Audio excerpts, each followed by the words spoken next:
From Nepal to the Netherlands, welcome fellow fans of Clash of Clans from around the world. It is your host Galadon, and it's another exciting Clash episode. Today, we cover multiple ways to neutralize the monolith, the new feared defense, and right here Kronos sending in the blimp with the Warden's invincibility, and there are many ways to do this with units inside that blimp.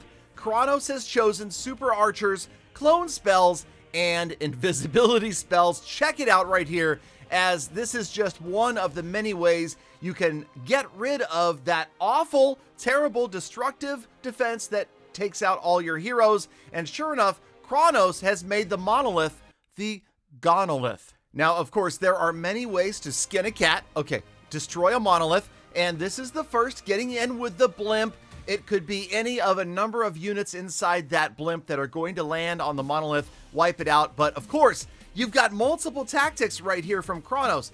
A, taking out the monolith. 2, a great funnel. C, taking out the town hall. And 4, all sorts of other buildings got destroyed on the way in. So the rest of this attack is pretty much easy. Okay, easy for them. Yes, that's the problem with these attacks. They make it look easy, but you'll notice that Galadon steers away from the style of video where I go out and watch a couple of pros pull an attack, and then I copy the army and I go do a 3-star. We know that's not how life works, right? Yeah.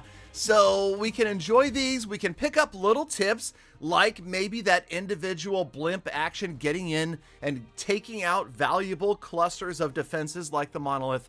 But if we hope to copy these attacks, you're gonna have to put in a little more dedication than copying a few, watching a couple videos.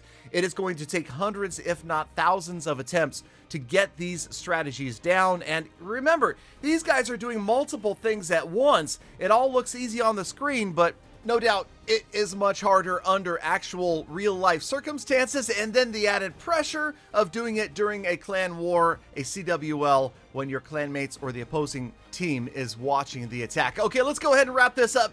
Get down to the end, because we have 4, that's right, 4 different ways to destroy a monolith. And I'll tell you right now, number 4 is probably going to be the most common way for you and I to handle monoliths in the modern day and age of Town Hall 15. But let's move on to attack number 2 with JoJo23 from Tribe Gaming. And as this attack gets underway, it is important to remember the mechanics of the monolith itself. And that is what JoJo is going to show us with this attack. And that is the idea that yes, the monolith does a massive amount of damage to big units, right? The heroes, golems, P.E.K.K.A.s, any large hit point unit is going to see an increasingly high percentage of its health drained away by the monolith. So oftentimes it's best to confront it with several smaller units than 1 or 2 big ones. Now I know what you're thinking, Galadon, he's using super bowlers. Those have tons of hit points, those are huge.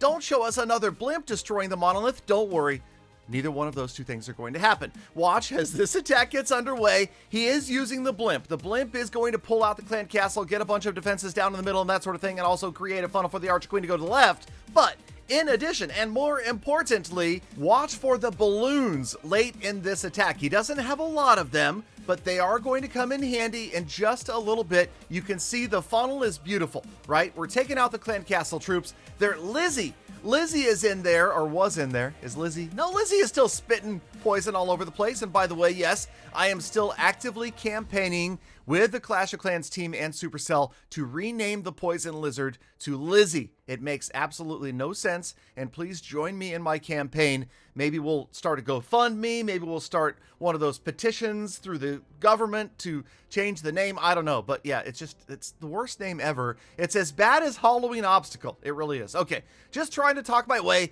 deeper into this attack, because here we go. Notice the balloons moving in, helping to provide cover for those healers. But wait, there's more. Here they go right into the core on top of the monolith, and that is where it becomes the bomolith.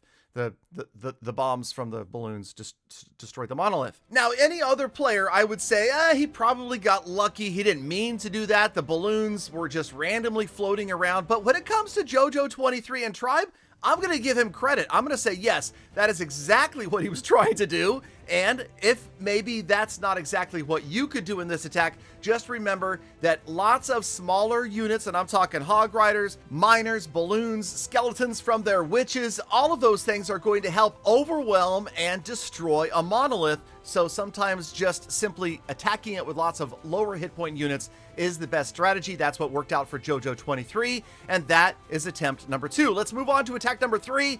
And this one, okay, this one's probably the easiest, but it's going to cost you. Notice knowledge bringing the lightning spells. Some call it Zapolith, I call it Lightolith as the lightning. I mean, that's not really a catchy name. All right, down in the comments, help me come up with a better nickname than Lightolith or Zapolith for just wiping out the monolith with lightning spells. Now, of course, knowledge did more than just the monolith in. There was also an Expo and a scattershot right there that got wiped out, but taking out the monolith early like that definitely helps out the rest of the attack. Notice now the blimp comes in. The blimp is going to help finish the job and take out that last defense that kind of creates the funnel. Now you can see, no doubt, the Archer Queen is going to go towards the left, Grand Warden in tow, and Clan Castle pulled out. So this is the same as we saw in the first attack. Many different objectives being handled by a blimp, but this time knowledge used, I didn't even count. I'll be honest with you guys, between the lightning and the earthquake,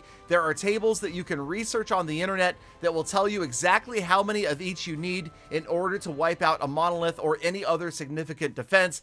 That's not the point of today's video so much as just to watch different strategies, and this one was knowledge, making it pretty straightforward.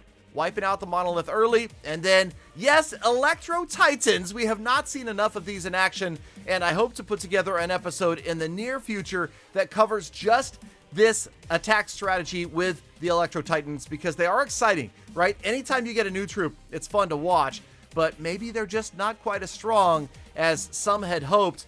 I personally always hope that a brand new unit is going to be OP to the point that it temporarily breaks the game, and we have definitely not seen that with the Electro Titans. And I'll also have to admit that it pretty much takes a broken game for Galadon to 3-star maxed out or anywhere nearly maxed out Town Hall 15. I'll be honest with you guys, I've been struggling a little bit more than I did at Town Hall 14. I'm definitely not in my game yet, or maybe it's just that Town Hall 15 is going to be harder, but the 3 stars, much more rare for me. I don't know about you. Let me know. Maybe I'm wrong. Maybe I'm just bad. I'm not sure what it is, but okay.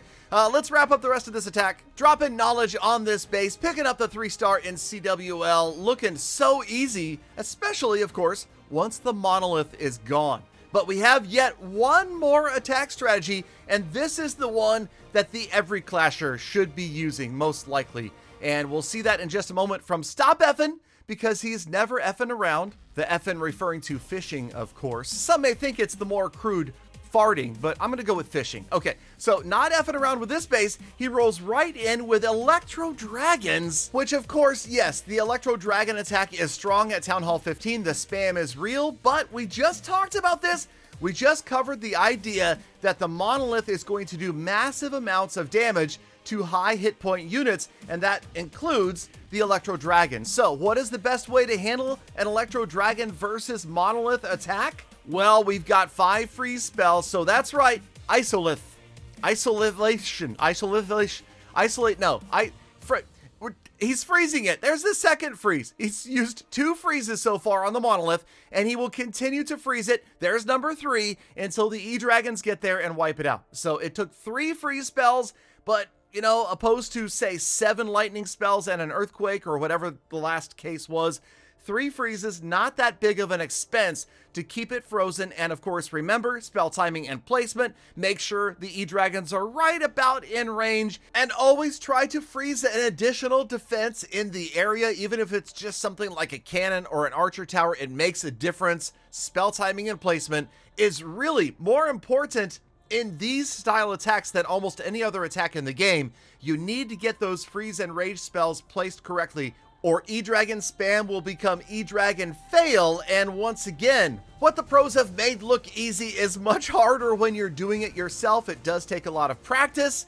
And yeah, so I suggest maybe number 4 is the best way to handle the monolith for the rest of us, but there are many, many different ways to approach it. Let me know if I missed one that you like to use. Thank you, Galafam, as always, for sticking around all the way to the bitter end. Hopefully it's not that bitter of the episode. Thank you, Galafam. Now get out there, make the best of the rest of your day, week, month, and year. Be kind to other people, animals, and the planet. And I hope to see you all back here again, once again tomorrow, for more Full Attacks.